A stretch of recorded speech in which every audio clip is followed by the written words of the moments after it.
And welcome, everybody, to the glorious episode of the Put on Raiders podcast. I'm your host, Dwayne Douglas. As always, I am podcasting out the beautiful shores of the Pacific Coast. A beautiful day out here in Southern California. PORSB as my Twitter handle. Ryan Holmes, who's not with me today, but it's RHOLM 22 for his analysis and breakdowns and all that stuff you'll see on Twitter from him. So check him out. He'll be back soon on the program. But I kind of wanted to have the Raiders had a sixth pick in the draft. We know that there's going to be this is a scenario where like, hey, the Raiders might be in a spot where they don't have an opportunity to draft a quarterback if they wanted to. So the best players available there's some good options there. And I think one scenario that could happen for the Raiders is if Aston Genty falls down. So there's going to be an Aston Genty breakdown show. You'll see some all 22. So check that out. If it's not on YouTube, it'll be on Twitter because YouTube sometimes depends on what video it is, but sometimes all 22 gets blocked by YouTube. But first and foremost, he went into every single game, Aston Genty, as the number one target, and teams really still couldn't stop it. Whether it was Penn State, whether it was Oregon, all these teams could not stop him, and he just ate up carries. Has a lot of carries, had a lot of yards for the last couple of years. We know about all his explosiveness and everything like that. Here we go. We got Aston Genty against the Ducks. He almost single-handedly took down the Ducks himself here.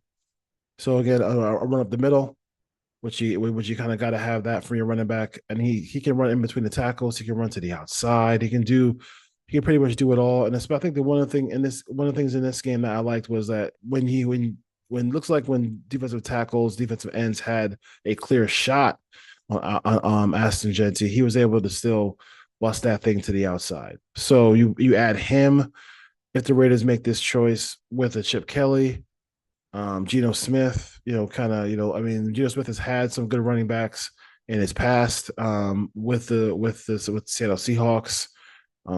So this would just add to it. And you here again, the was just that uses a pistol formation and gets him to the outside. He's always going to be a threat to go. Obviously, he can run between the tackles, but it's this ability where like people will come in clean from the defensive line, have a chance to get him, and then he just uses that compact body to be able to get to the outside and get positive yards. So you don't kind of see him as a guy who can, but sometimes to see him as a guy who can get outside runs all the time, but he can. I mean, like there's rules here, and then there's rules where you could probably just tell your running back to just get positive yards and go straight up the field. He'll just make that first move, make that first guy miss behind the line of scrimmage, and he'll be able to get positive yards down the field. Like this is like almost every single time. Doesn't get caught in the backfield very, very often, even when it's clear that he probably should.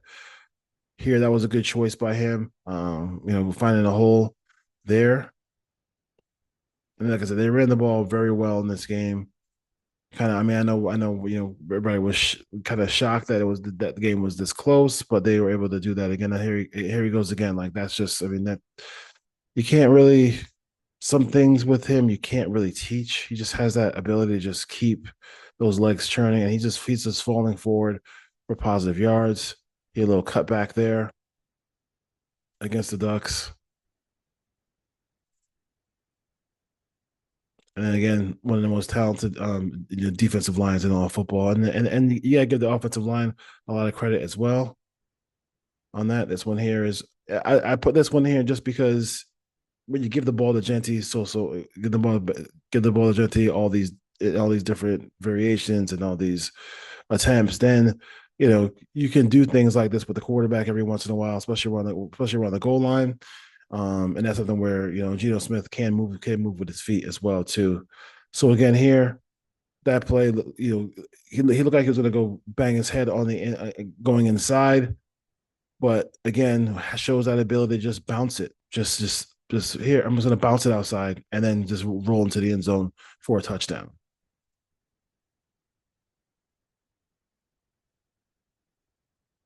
here,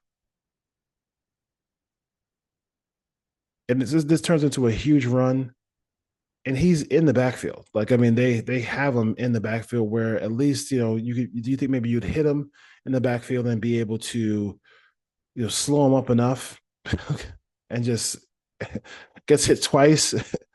So they have him in the backfield, and then another another defender tried to just try to hit him, and he just bounces off and gets a 20-yard run. I mean, those are the things that you want from your running back. I think that people kind of don't view him as a special back, and I think that's something that where I would say he is a special back. Like he is. Like we always talk about bust in the NFL draft. He's a guy who I think is not. I hate to use the term bust proof. I mean, I know Solo Lopez um, from the Signal Caller, who I do a show with, talked about it. He talked about him being bust proof. He might be that. He might be kind of bust proof. Like you're getting a player who is going to be a dynamic part of your offense, and you see him here, not getting caught from behind. Just a great run here by Genty, exploding up the middle, and then just not being caught by a defender. He has that get up to really get up and go, boom, and then he's just like, and nobody untouched to the end zone.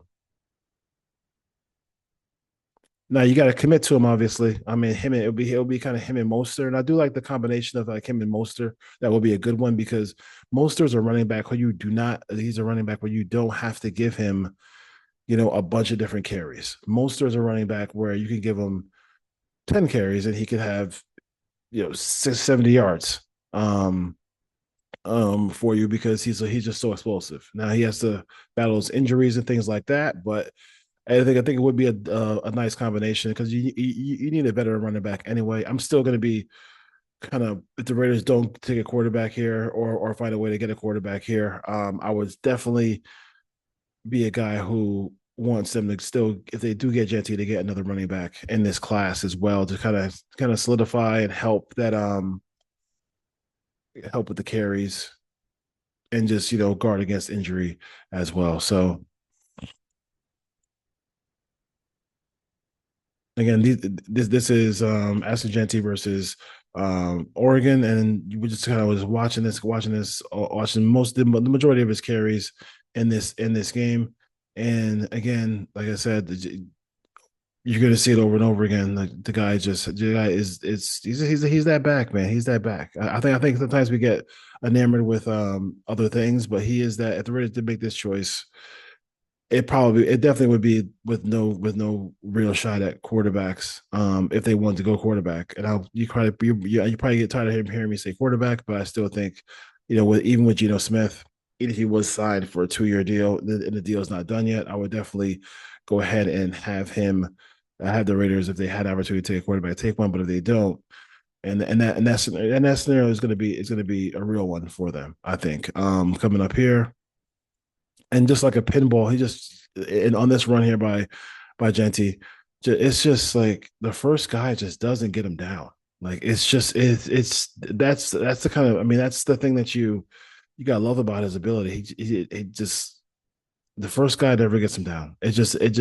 doesn't happen often at all where one guy gets him. And I think that his build lends to that. Like he's not the biggest guy, and he's not a big guy. It's not a lot to tackle, if you will. So even when he has a more of a straight up running style, he's still a guy who can get by and move the pile and do those things. So I think this one here is a pass pro, little play action fake. So didn't really hit anybody on that one, but I think I was trying to find a little bit more pass protection for him because when you have a rookie running back, I think that's the number one thing that people are going to be looking for if you're an offensive coordinator, running backs coach. Like, hey, yes, he's a special back. He can do a lot of different things, but he can't be a guy who's a liability in pass pro. I mean, that is you just can't have it. It's going to limit your ability to do things offensively. You don't want to have an offense where Genty is when he's on the field. they're going to run the football because he can't pass pro. So his ability to do that and his willingness to do that is going to be a big part of what he does with the Raiders or whoever drafts Genty. I think Genty would be a perfect fit in Chicago as well. Like, if Chicago wanted to trade up with the Raiders and get that sixth pick, their interior offensive line is really, really good. Let's see here. Tries to get a little chip on the outside on that pass play. This was one of the most entertaining games of the college football season as well too. So, and maybe we should have kind of saw a little bit of foreshadowing for Oregon in this one. Against Ohio State here. Coming up in that Rose Bowl game where they just got killed. See what we got here. And then I think also too is like, can he catch the football out of the backfield consistently? I mean, that's something that, that's a thing you want him to be able to do for your football team because, again, you want to be as diverse as humanly possible. Here he is in the slot, and that ball almost picked off. He was actually open in the slot, and then the quarterback made a bad choice on that one, so almost threw an interception. Let's see. Boise State goes back to the run game here.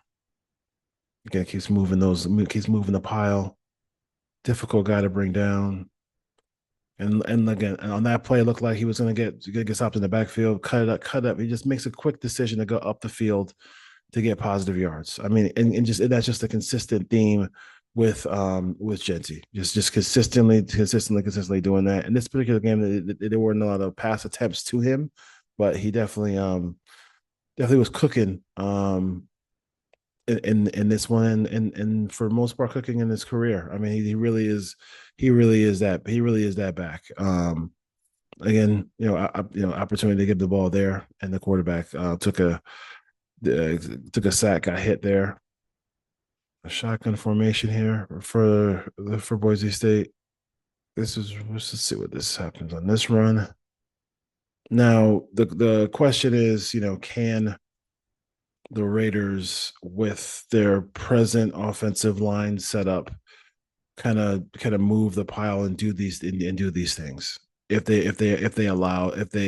they're gonna stay pat with this offensive line. That's gonna be the question.